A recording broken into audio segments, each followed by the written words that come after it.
नाशिक जिल्ह्याच्या पूर्व भागामध्ये दुष्काळाची भीषण परिस्थिती आहे. अत्यल्प पावसामुळे खरीप पिके हातची गेली, तर रब्बी पिकांची दूर दूर शक्यता नाही. मालेगाव, नांदगाव, देवळा तालुक्यामधील असंख्य शेतकरी आणि शेतमजुरांच्या हाताला काम नसल्यामुळे पोटाची खळगी भरण्यासाठी ते मजूर आता मजुरीसाठी दुसऱ्या तालुक्यामध्ये जात असल्याचं पाहायला मिळतंय.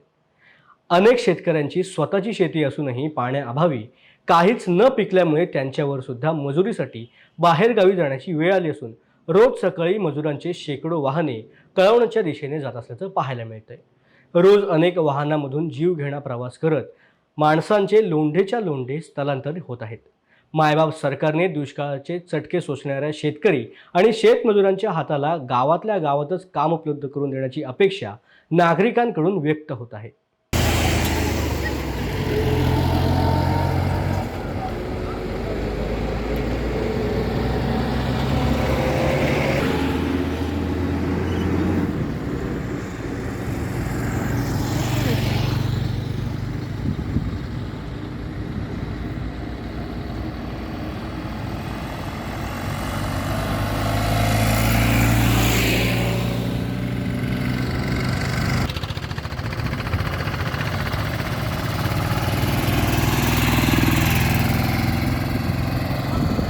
मला एक सांग की सध्या तू बाहेर गावी चालले का चालले कशामुळे चाललेत आणि काय परिस्थिती?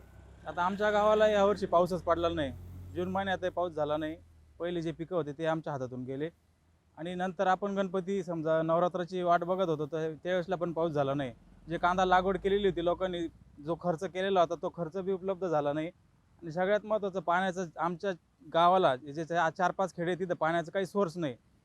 तर याच्यासाठी कोणीतरी प्रशासनानं लक्ष देऊन काहीतरी पाटचारी किंवा पिण्याच्या पाण्याची अशी काहीतरी सोय करून दिली पाहिजे गावात. आज गावात असं आहे का प्रत्येक घरातले 20-20, 25-25 एकराचे मालक आहे ते स्वतः मजुरी करायला जाऊ राहिले.